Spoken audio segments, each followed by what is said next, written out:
السلام علیکم دوستو، برصغیر میں اگر مسلمانوں کی تاریخ کا جائزہ لیا جائے تو اس میں صوفیاء کے مزارات دہی مسلم ثقافت میں کلیدی حیثیت کے حامل رہے ہیں۔ یہ مزارات جو ابتداء میں مذہبی شناخت رکھتے تھے، رفتہ رفتہ سیاسی قوت کی علامت بنتے گئے، اور بعض علاقوں میں تو دہی سیاسی نظام ان مزارات کا مرکز و محور بن کر رہ گیا۔ عام لوگوں کی عقیدت کو ان مزارات سے جڑے ہوئے خاندانوں نے سیاسی طاقت کے حصول کے لیے بھی استعمال کیا۔ دوستو، آج کی اس ویڈیو میں ہم پاکستان میں مزارات اور گدی نشینوں کی سیاست کے اوپر بات کریں گے۔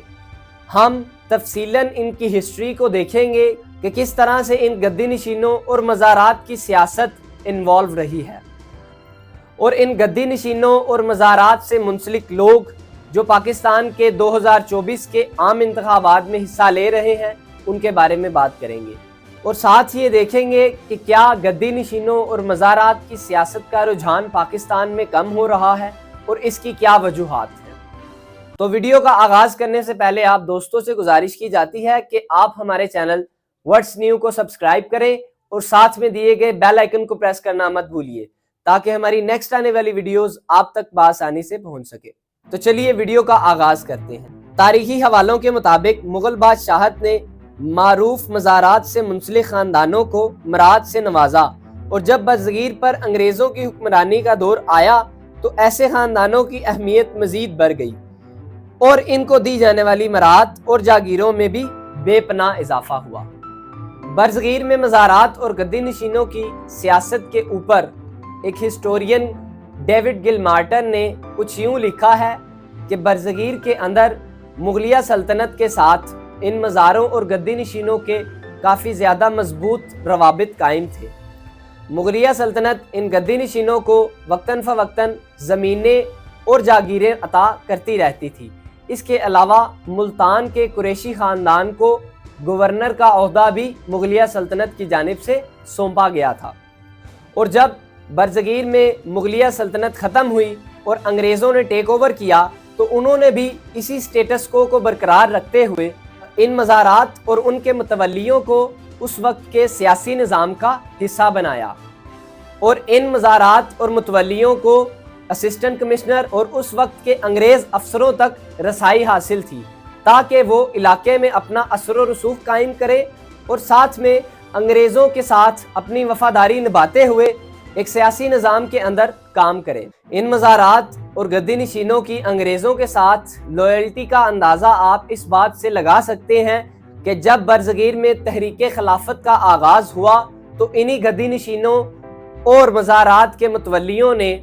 انگریز حکومت کا ساتھ دیتے ہوئے تحریک خلافت کے خلاف فتوے جاری کیے اور اپنے مریدوں کو اس تحریک سے دور رہنے کا حکم دیا۔ ہسٹورین آئی اے ٹالبٹ اپنے ایک ریسرچ پیپر میں یہ لکھتے ہیں کہ 1937 کے الیکشن میں یونینسٹ پارٹی نے 14 گدی نشینوں کو اپنے ساتھ ملایا اور پھر پنجاب کی 75 مسلم نشستوں میں سے 73 پر کامیابی حاصل کی۔ وہ مزید یہ لکھتے ہیں کہ 1946 کے الیکشن میں مسلم لیگ نے بھی انہی گدی نشینوں کی حمایت حاصل کی اور الیکشن لڑا، اور دین ریزلٹس کے بعد مسلم لیگ نے کرنال، جہلم، جنگ اور ملتان جیسے اضلاع میں بڑی کامیابی حاصل کی، جو کہ ان مزارات اور سجادہ نشینوں کی مدد کی وجہ سے ہوئی۔ اور اسی طرح 1947 پاکستان کی آزادی کے بعد یہ گدی نشین اور مزارات پاکستان کی سیاست کے اندر اپنا ایک کردار ادا کرتے آئے ہیں۔ صدر ایوب خان کی بیسک ڈیموکریسیز سے لے کر صدر ضیاء الحق کے اسلامائزیشن پروسیس تک یہ مزارات اور گدی نشین پاکستان کی پولیٹکس کا سینٹرل پوائنٹ رہے ہیں، اور اس کے علاوہ پاکستان کے اندر ہونے والے عام انتخابات اور پرویز مشرف کے دور کے اندر بھی ان لوگوں نے کافی زیادہ اہم کردار ادا کیا، اور اب 2024 میں ہونے والے عام انتخابات میں ان گدی نشینوں کی تفصیل کچھ یوں ہے۔ گیلانی خاندان جو کہ ملتان میں آباد ہے، ان میں سید یوسف رضا گیلانی ملتان کے حلقہ NA 148 سے، ان کے بیٹے علی موسیٰ گیلانی NA 151 سے، اور ان کے دوسرے بیٹے